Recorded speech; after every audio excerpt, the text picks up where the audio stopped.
Hey guys, what's going on? Welcome back to another edition of Lisa Renee TV. If you have not yet subscribed to the channel, what are you waiting for? Make sure to do so today before you leave, and make sure to share on all your social media networks that you happen to be on at this time. And don't forget to thumbs up the video if you do like what you see. All right. Hi, guys, and welcome back. If there are any new subscribers, I do have a couple of new subscribers, so shout out to you guys for being awesome, for joining one of the bestest ever shows on YouTube. Thank you so much for being a part of the Flavor Crew. Welcome to the family, honey. And if you are a new subscriber today and this is your first time watching me, welcome to the channel. I hope you do enjoy what you see. All right, so let's jump right into it. So today's topic is actually a reflection on a video that I did a couple of years ago. So this video, a lot of you have seen, and maybe some of you haven't. If you have not, I will link it below for you to actually go and check out. So this video was entitled "Why Black Men Don't Date Us." So I did this a few years ago, and basically in the video I just talked about it was inspired from me seeing another YouTuber's video. It was a round table of black men, and they were speaking on just their different experiences with dating black women and dating women of other races, and basically their views of why they feel some black guys do not date black women, and just like the issues and the disconnects between black men and black women. Okay, so I just did like a response video to their roundtable discussion. So lately, I have been getting so much feedback on that video. Like the video's gotten over 2,000 views, like almost 3,000, and I'm like, oh my god, like I never expected they was gonna get that many views. And I remember when they just had like 25 views, 30, and now it's at like almost 3,000, and I'm like, thank you God, first of all, and like secondly, I'm just like so like starstruck and mesmerized over here. I'm like, really? Thanks guys. But a lot of what I noticed is a lot of black men, some black women have weighed in, but a lot of black men have weighed in on my video as of late, and it's just been really, some of their viewpoints are very, very strong and very interesting. So I just want to jump in here today and just talk about it just for a few moments. So some of their viewpoints, where I'm just paraphrasing, is that black women's standards need to change. So that was one.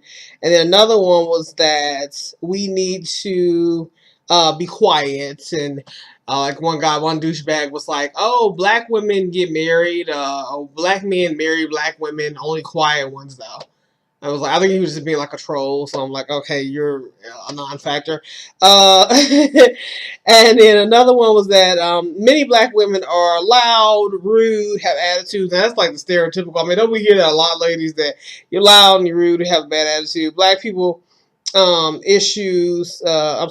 people using the N-word. We use the N-word as opposed to, and the B-word as well, as opposed to our white counterparts not using derogatory names towards their people and also their women, which is very true.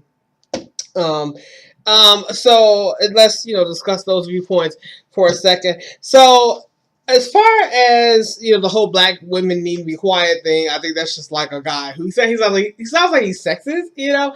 Like anytime a guy says something like you need to be quiet, or and I've heard like that whole thing of women not talking too much, and like from other older black women, like in order to get a husband or keep a husband, you can't talk so much, and I think it's misconstrued. Generally, a man doesn't have a problem with, or should not have a problem with his woman speaking or talking. I want to have a conversation with him. That's a part of a relationship. Is she's not supposed to sit there in the corner and just look like a little China doll on a table somewhere or in a cabinet, and she just sits there like. I'm like, well, do you want a live woman or a dead woman? What do you want here? But I think it's really more so when a person, like, say he comes in from work and he's had this like really long day, we all like that. We come in from work, we're trying to unwind. I think it's more so, it's something that Chris Rock said, but he was talking about like when I come in from work and I was trying to unwind, maybe like don't barrage me with a whole like bunch of like questions or a bunch of conversation then, because I just came in the door. Like if I unwind for a few minutes, then I'm ready for, conversation. So that made sense. I'm like, okay, yeah, I always knew it was something more to that whole I need a quiet woman thing. I'm like, I just don't think most guys are thinking like that. And I mean, one of a guy's most favorite things that he wants to do or loves to do is talk to his woman. So it never made sense in my mind when I heard, women say that, or y'all need to be quiet, y'all gonna be able to keep no husband. Something like, it was a black teacher. I was in high school. She said that she's an older woman. I'm like, oh, I really doubt it. So that's what I wasn't paying too much mind to. But about black women's standards needs to change, and about us like being loud and rude and having attitude. Now those I'm kind of like on the fence about those. I think those are true in certain ways. Yes, I do agree that some black women, they do have certain standards that they do need to change. I think that black women have not treated themselves very well, and they may have allowed things they shouldn't have allowed. They may have allowed people into their lives they shouldn't have allowed in, and so as a result, they've gone through things that nobody should go through, and they've kind of created a hell for themselves, just to be blunt, and because of that, as a result, they end up having an attitude. They end up being loud and rude, because they're pissed off, and they're angry with who? Themselves, but they're taking it out on everybody else because they don't know what to do. So, would you say in that regard, is it the woman's fault? Is it her fault? Yes and no. It may be partially, her fault for just not demanding more respect, from people and individuals in her life, especially in regards to relationships. But it is also, the individual responsibility is who did the person wrong, who did her wrong, especially when it comes to like abuse or sexual abuse or things like that. Like if she was raped or assaulted or whatever it is, or domestic violence, that is on the part of the offender. So I do not blame a woman for that. I know we said, well, she stayed there. She was there with him. He was beating her. She knew, he wasn't going to change. Why did she stay? Why was she there so long? And a lot of times we like to victim shame and victim blame. I'm not a big fan of that. So no, I don't blame my man. You don't know what it's like to be in a situation. You don't know um how she feels, and she may have wanted to get out many times and really saw no way out. And a lot of them, they're like, I want to escape, but I don't know how. I don't have a lot of support from family and friends, etc. So or there are no resources in my community. I live in such a poor community. There's not a lot of resources for women going through what I'm going through who look like me. So I'm nothing. The world tells me I'm nothing. I'm this black poor woman in this, disenfranchised community, and I'm being beaten by my husband, or I've been raped, or whatever it is, and the powers that be are telling me that you are a piece of garbage anyway. So, wouldn't you not be angry? Wouldn't you not be loud and rude and have an attitude after that? Now, I'm not condoning them and saying yes, they need to walk around more with more attitudes and be louder and ruder. I'm not giving you a pass to be that way. What I'm saying is I can understand where they're coming from. I can have some empathy for them. Now, do their standards need to change? Yes, their standards need to change. What that is brokenness. So when you hear somebody being loud, rude, they're nasty, they're flipping, they're whatever, they can't hold a job down, whatever it is, they're just unstable in general. It is because of a breakdown that is going on inside them. They're not letting anybody in. They need to be healed badly. There's a lot of brokenness here. It's toxicity inside of them, and it's poison. Okay, so that's what you're seeing. So you're getting like just it's like they have a bad cold, and you're hearing them cough. That's what that is. The virus is on the inside of them. So it's a virus. Is what you're seeing is the symptoms of a virus that is going on inside of them spiritually, and so they need to be healed in order to come out of that, for their attitudes to go away, for the loudness and the rudeness and the standards and changing and whatnot, and being raised higher. That will happen once the virus has been cleared out. So it will take them. It is going to take them realizing I need to change. I'm worth more than this, and I can do better. I really can, especially for my children if they have children, and if they don't, whatever the case may be, I can do better for myself. I need to be a better woman. Okay, I can do better. I know I'm worth more. Even though people told me I was worth less, but I'm worth more than this, and I'm not gonna sit here and keep taking the same old garbage. I'm not gonna sit here and keep living in squalor or whatever it is. I'm not gonna keep taking these circumstances, and this is not who I am. I know I got to be better. I know this. So it's really just them coming into that and just realizing how much God really loves them, and just coming out of those demonic, sort of spirits that try to convince them that they were garbage, they were nothing, they were never going to accomplish anything, or they're going to stay in the hood forever, and they were always going to be downtrodden in this situation. That's where the attitude comes from. Black men, okay? For all you black men who are like very judgmental, and it's like, they're like, oh, they have so many problems. Like, I don't like black men who pick at black women where they're like, she's got X, Y, and Z, and 1, 2, 3, 5, 4, 6, 7, 8, 9 wrong with her. I'm like, what's wrong with you? Because I bet if I opened y'all up, and did a little surgery on you, I see the same thing that was in her that was wrong with the same thing that's inside of you that's wrong. And you may have caused her affliction because you are afflicted as well, and you are part of her pain. So y'all woven inside of each other. You know, Hello, she is the rib. So I mean, y'all inside each other. So God kind of created you all to be sort of like interwoven creatures. Like, you're not that different. So stop pointing out all her flaws without looking at yourself first. It's okay to recognize and acknowledge she is flawed and she has some issues she got to deal with, but you need to first look at yourself. Because I don't like men who keep pointing at women, but they don't recognize their role in the pain or their own pain or whatever it is. Because some black men who got problems, huh? Okay, I done met some who got some brokenness. They got some stuff that they got to deal with too. They want to act like, oh, they're so hoity-toity, high on the horse, and they're doing good.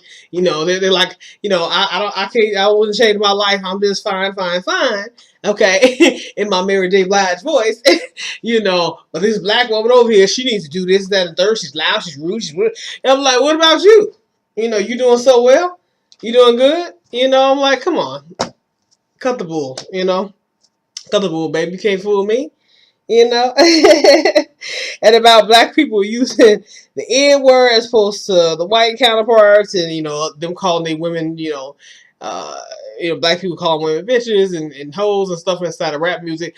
I thought that was a good point. The hip hop culture is another thing that's like sort of intertwined.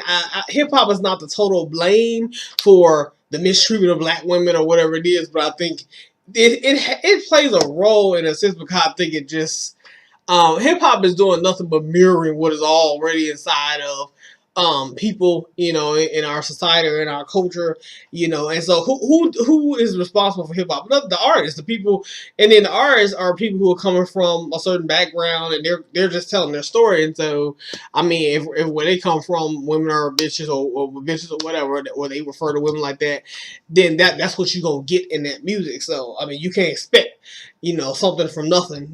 So if they hey, I'm just saying, I'm saying if this is their experience, and it was a whole lot of nothing going on, and like, look, this is all I can give you, is this is my story, and this is what it was around my hood or whatever, So that's what you're getting from an artist, but it does feed into a culture, especially with children, a little adolescent girls and boys who are trying to figure out who they are, so they're listening. The main people listen to garbage music, so they're listening to this music, and it's getting in their mind. They don't have, if they don't listen to music and they have like another source or something else to counteract what the music does to them spiritually, then it's not going to be as a big effect on them, as them only listening to that and they're feeding on this music day and night and meditating on it. They have nothing else but crazy music, calling them a B and telling them to shake their butt and whatever it is, or sell drugs or whatever it is, and then that's all they see too.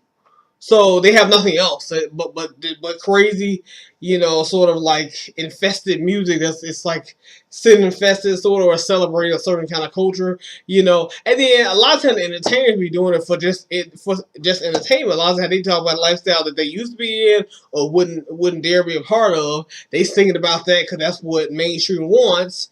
Because maybe these people feel like, if I do this sort of lifestyle, if I live this sort of culture, that this is what's hot. To me, selling drugs is hot. Me dressing this kind of way and being alluring to men and being like this or whatever, it's hot. So whatever, this song celebrates that, and it's a whole mix of crap. As to why they're selling this to the mainstream. This is what the mainstream wants. But the artists themselves may be like, I'm not necessarily into that, but this is what my fans want. So what I'm supposed to do? I'm trying to make a buck, okay? So can I eat? So I'm like, okay. Anyway, yeah, you eat and they starve. They starve spiritually. So anywho, that's why parents have to control what their kids listen to. As a parent, pay attention. But a lot of these kids ain't got no good parents anyway. So what you expect? I mean, their parents, that's a laugh. They ain't got no parents. So ain't nobody really watching them and paying attention to what they doing. So, that's a lot of brokenness, see? But anyway, another guy, another commentator, he mentioned about NBA players. Many black NBA players still in the gang. They walk around with an entourage. I didn't know that. But that's something, that's something I have to look into before I really support and get behind that idea. Like, many black NBA players still in the gang. I'm not gonna say that. Allegedly, they're still in the gang. We'll say allegedly. Maybe, yeah, it's probably could be true, for certain people. I would think if you're in the NBA, why would you even be tied to a street gang? Why would you even care to be bothered, with a street gang? A low-level street gang, and you in the NBA? I'm like, you went as high as the NBA, you in the National Basketball Association, and you messing with an old street gang, throwing up your hands, your fingers and looking dumb, like... I wouldn't even care. I would throw up the middle finger. I'd be like, hey, look, y'all can read between the lines. I'm in the NBA. Throw up these fingers. How about that? That's exactly what I give my old street gang. I wouldn't be worried about them. I'm like, man, them. I'm in the NBA. I'm like, you don't need to do that. I don't know where you need a street gang. You never needed them, actually, but now you're in the NBA. You still messing with a street gang? Well, if they are, I would say come out of that. You might want to pray to God, like, well, how do I break loose from them, like, what are they, strong arming you? You're like, listen, we want to cut every month, else we gonna cut you. I'm like, what they doing? I don't know. False black pride. That's us telling everyone how hard it is to be us or look like us, or trying to convince everyone how beautiful we are. So one guy, he kind of made a point that was like, yeah, okay, it makes sense, but I think that I'm a sort of kind of agree with him and then sort of kind of disagree with him, because the reason being is I think there's nothing wrong with us telling our story, and I think our story needs to be heard. That's like somebody telling you shut up, stop talking about this, if it's not a big deal. But I'm like, well, honey, you can't tell me don't tell my story.